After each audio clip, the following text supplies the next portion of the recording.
Congress party ఏదైతే ఎన్నికల కంటే ముందు ఏదైతే రాహుల్ గాంధీ ఇచ్చిండో కామారెడ్డి డిక్లరేషన్ 42% రిజర్వేషన్ అమలుకు ఈ తెలంగాణ రాష్ట్రంలో అధికారం వచ్చిన వెంటనే 18 నెలలు కూడా కాంగ్రెస్ పార్టీ 42% రిజర్వేషన్ అమలు అసెంబ్లీలో తీర్మానం చేశారు. దీన్ని కేంద్ర ప్రభుత్వం అమలుపరిచేందుకు కూడా ఈ నెల 6న కూడా ఢిల్లీలోని కూడా ఏదైతే కాంగ్రెస్ పార్టీ ఆదివారంలో భారీ ఎత్తున కూడా నిరసన తెలిపింది కూడా మహబూబ్నగర్ జిల్లా నుండి కూడా బయలుదేరుతుంది. ఇదే అంశం పైన టీపీసీసీ జనరల్ సెక్రటరీ సంజయ్ ముదిరాజును వారిని అడిగే ప్రయత్నం చేద్దాం. అన్న చెప్పండి, 42% రిజర్వేషన్ రేపు 6న ఎలాంటి కార్యక్రమం చేయబోతున్నారు?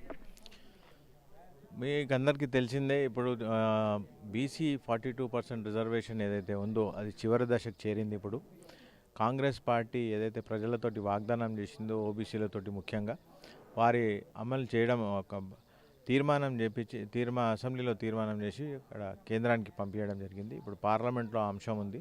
పార్లమెంట్లో కూడా ఆ అంశాన్ని 9th షెడ్యూల్లో ఇంక్లూడ్ చేసి దాన్ని చట్టబద్ధత కల్పించాలని చెప్పి మా డిమాండ్. అదేవిధంగా ఈ బిల్లు పంపించి కూడా దాదాపు 3 నెలల సమయం అయింది. ఇంతవరకు కూడా ఏం రెస్పాన్స్ లేదు. పార్లమెంట్ స్టార్ట్ అయ్యి కూడా దాదాపు 15 రోజులు కావస్తుంది. ఇంతవరకు కూడా దాని మీద ఎటువంటి స్పందన లేదు. కాబట్టి 5 తారీఖు నాడు మొత్తం రాష్ట్రంలో ఉన్న ఎమ్మెల్యేలు, ఎమ్మెల్సీలు, తర్వాత చైర్మన్లు, కాంగ్రెస్ శ్రేణులు, కాంగ్రెస్ పార్టీ నాయకులందరూ కూడా ఢిల్లీ వెళ్ళి అందరు ఎంపీలకు విజ్ఞప్తి చేసి ఎట్టి పరిస్థితుల్లో కూడా ఈ 42% రిజర్వేషన్ బిల్లును మీరు పాస్ చేయించాలని చెప్పి ప్రతి ఒక్క ఎంపీని కోరడం జరుగుతుంది. అదేవిధంగా 6 తారీఖు నాడు కూడా జంతర్ మంతర్లో పెద్ద ఎత్తున ధర్నా చేసి ఈ బిల్లు 42% రిజర్వేషన్ బిల్ పాస్ చేయాలని చెప్పి ధర్నా చేయడం కూడా జరుగుతుంది. ఈ ధర్నా వల్ల మొత్తం భారతదేశం అంతా కూడా ఓబీసీల గురించి ఇవాళ కాంగ్రెస్ పార్టీకి ఉన్న చిత్తశుద్ధి అందరూ కూడా గమనిస్తున్నారు. ఈ కేవలం ఇది ఒక తెలంగాణ సమస్యనే కాదు, ఇది మొత్తం భారతదేశంలో ఓబీసీల సమస్య. ఒక్కసారి తెలంగాణలో మాకు అమలైతే మొత్తం దేశంలో కూడా అమలయ్యే అవకాశం ఉంది. కాబట్టి మొత్తం దేశంలో ఉన్న ఓబీసీలంతా కూడా ఈ ధర్నాకు సపోర్ట్ చేయడం జరుగుతుంది. కాబట్టి భారతదేశంలో ఉన్న ఓబీసీలంతా కూడా ఈ ధర్నా కాంగ్రెస్ పార్టీ ఓబీసీలంతా కూడా ఈ ధర్నా జంతర్ మంతర్లో ఏది జరుగుతుందో దానికి పాల్గొనడానికి రావడం జరుగుతుంది. అదేవిధంగా 8 తారీఖు నాడు కూడా మేమంతా కూడా రాష్ట్రపతిని కలిసి రాష్ట్రపతికి కూడా విజ్ఞప్తి చేయడం జరుగుతుంది. ఇది కేవలం రాజకీయ పరంగా చూడకండి, కేవలం ఇది ఓబీసీలకు జరిగిన అన్యాయం పట్ల దీని మీద మీరు చాలా ఖచ్చితమైన నిర్ణయం తీసుకోవాలి. కాబట్టి దీని మీద త్వరలోనే దీన్ని డిసైడ్ చేయాలని చెప్పి రాష్ట్రపతి గారిని కూడా కోరడం జరుగుతుంది. ముఖ్యంగా అయితే బీసీలకు గతంలో బీఆర్ఎస్ పార్టీ 10 ఏళ్ల పాటు ఉన్న దాంట్లో 33% అమలుపరిచారు బీసీలకు సంబంధించిన రిజర్వేషన్. అయితే ఇప్పుడు ఎమ్మెల్సీ కవిత కూడా 72 అయితే 72 అవర్స్ దీక్ష నిరసన చేసింది బీసీల కోసం. దీని మీద ఎట్లా చూస్తారు? ఇవాళ టీఆర్ఎస్ ప్రభుత్వం ఇలా మా కోసం బీసీల కోసం దీక్ష చేస్తుందంటే మేము దాన్ని స్వాగతిస్తాం. కానీ ప్రజలు కూడా చాలా తెలివైన వాళ్ళు, ప్రజలు కూడా ఇవాళ అన్నీ చూస్తున్నారు. 10 ఏళ్ళు ఇలా తెలంగాణ వచ్చిన తర్వాత తెలంగాణకి రావడానికి ముఖ్య కారణం సామాజిక న్యాయం. ఆ సామాజిక న్యాయాన్ని పక్కకు పెట్టి 10 ఏళ్ళు టీఆర్ఎస్ ప్రభుత్వం పరిపాలన చేసిన తర్వాత కూడా బీసీలకు ఒరగొట్టింది ఏం లేదు. బీసీల గురించి ఏదైనా చేయాలి, బీసీల గురించి ఏమైనా ఆలోచన చేయాలంటే కేవలం ఓట్లు దండుకోవడానికి గొర్రెలు ఇస్తాం, బర్రెలు ఇస్తాం, లేకపోతే చేపలు ఇస్తాం అనే మాట మాట్లాడిన తప్పితే బీసీలను ఏ విధంగా చట్టసభల్లోకి తీసుకెళ్ళాలి, బీసీలను ఏ విధంగా ముందుకు తీసుకురావాలి, విద్యాపరంగా కానీ వేరే అన్ని పరాలా కూడా బీసీలను ఏ విధంగా ముందుకు తీసుకుపోవాలనే అంశం గురించి ఎప్పుడు కూడా ఆలోచన చేయలేదు. ఇలా కేవలం రాహుల్ గాంధీ గారు అయితే ఒక పెద్ద అంశాన్ని ముందుకు తీసుకొచ్చి ఇలా బీసీలకు అన్యాయం జరిగింది, ఇలా మనకు స్వతంత్రం వచ్చినప్పటి నుంచి కూడా బీసీలకు అన్యాయం జరిగింది, వారికి న్యాయం జరిగే విధంగా నేను పోరాడతా, నా లైఫ్ అంతా కూడా నేను బీసీల కోసం మొత్తం అంతా కూడా దేశ ప్రజల కోసం నేను సాక్రిఫైస్ చేస్తాను, ముఖ్యంగా ఓబీసీలు నష్టపోయినారు వాళ్ళకి నేను న్యాయం చేస్తా అని చెప్పి ఇలా జిస్కి జిత్తి హిస్సేదారి జిస్కి జిత్తి భాగ్యదారి ఉస్కి హిస్సేదారి అనే నినాదాన్ని ముందుకు తీసుకొచ్చి ఇలా ప్రతి ఒక్కరూ కూడా ఎవరి దామాషా ప్రకారం వారికి అవకాశాలు కల్పించాలని చెప్పి అలా గొప్ప ఆలోచనతోటి రాహుల్ గాంధీ గారు ముందుకొచ్చిండ్రు. ఇలా రాహుల్ గాంధీ గారి ఆలోచనను ఇలా హైజాక్ చేసే ప్రయత్నం ఇలా టీఆర్ఎస్ పార్టీ చేస్తుంది. కానీ వాళ్ళ ఏదైతే దొంగ ప్రయత్నాలు వాళ్ళ చేస్తున్న దాంట్లో నిజాయితీ లేదు, ప్రజలు ఎవరు కూడా నమ్మే పరిస్థితి లేదు. కాబట్టి మేము దాని గురించి ఏం ఎక్కువ కామెంట్ చేయదలుచుకోలేదు. ముఖ్యంగా బీఆర్ఎస్ పార్టీకి సంబంధించిన అధినేత కేసీఆర్ కూడా మొత్తం ఆ బీఆర్ఎస్ పార్టీకి సంబంధించిన ఎమ్మెల్యేలు కూడా రేపు 8న కూడా భారీ బహిరంగ సభ కూడా ఏర్పాటు చేశారు బీసీ నిదానం పైన. దీని మీద ఏం చేస్తారు? ఇంతకుముందు 2014లో పంచాయతీరాజ్ ఎలక్షన్ పోయే ముందు అప్పుడు మాకు రిజర్వేషన్ అంశంలో మేము ఆనాడు కోర్టుకు పోయి 34% రిజర్వేషన్ తీసుకురావడం జరిగింది. ఆనాడు 34% రిజర్వేషన్ తీసుకొచ్చిన తర్వాత టీఆర్ఎస్ ప్రభుత్వం వచ్చిన తర్వాత 34%ను 23% చేసిన ఘనత కేసీఆర్ ప్రభుత్వంది.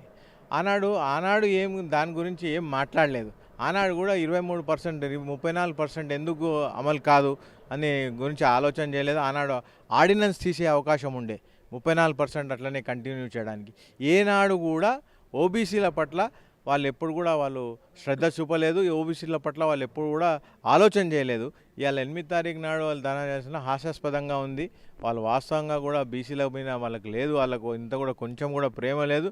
దొరా నీ బాంచానంటే గొర్రెలిస్తా బర్రెలిస్తా అంటారు. దొరా నేను కూడా చట్టసభల్లో పోటీ చేస్తా అంటే అరే వీడు చాలా నీలుగుతున్నాడు, దీన్ని రాజకీయంగా ఖతం చేయండి రా అని చెప్పి ఆలోచన వాళ్ళది. ఇలా మీరు మొన్ననే జనరల్ ఎలక్షన్లో చూసిండ్రు. పెద్ద కులాలు ఏవైతే ఉన్నాయో ఏ కులానికి పెద్ద మేజర్గా సీట్లు ఇవ్వలేదు. రాష్ట్రంలో అత్యధిక మెజారిటీ ఉన్న ఒక బీసీ కులానికి ఒక్క సీటు కూడా ఇవ్వని ఘనత కేసీఆర్ గారిది. ఇంత సామాజిక న్యాయం మీద స్పృహ లేని కేసీఆర్ ఇవాళ 8 తారీఖు నాడు పెద్ద సభ చేస్తున్నాడంటే నిజంగా కూడా మనం అందరం కూడా ఆలోచన చేయాల్సింది వాళ్ళ చిత్తశుద్ధి గురించి. ముఖ్యంగా అయితే కేంద్ర ప్రభుత్వం ఒకవేళ 42% బీసీ రిజర్వేషన్ అమలు పరుస్తాయి, తెలంగాణలో 2 తెలుగు రాష్ట్రాల్లో బీజేపీ మనుగడ ఉండదు. దీని మీద ఒకవేళ బీజేపీ ఈ 42% రిజర్వేషన్ హోల్డ్లో పెడితే దీని మీద ఏం చేస్తారు తదుపరి కార్యాచరణ? ఇప్పుడు బీజేపీ పార్టీ వాళ్ళు 42% రిజర్వేషన్ వాళ్ళు హోల్డ్లో పెడితే ఈ కార్యక్రమం ఆగదు. బీసీలు ఒక్కసారి ఉద్యమం చేసిందంటే కూడా మీరంతా కూడా చూసిండ్రు. ఇలా తెలంగాణ సాధించుకోవడంలో ఏ విధంగా మొత్తం జనాలంతా కదిలి వచ్చిందో, తెలంగాణ సాధించుకోవడంలో మేజర్గా ముఖ్యమైన పాత్ర ఓబీసీల పాత్ర మీకు అందరికీ తెలిసిందే. ఇలా ఓబీసీలు ఎంత పవర్ఫుల్ అనేది అన్ని పార్టీలకు తెలిసి ఏ ఓబీసీలు ఏ పక్షాన ఉంటే ఆ పార్టీ గెలిచే అవకాశాలు ఉన్నాయి.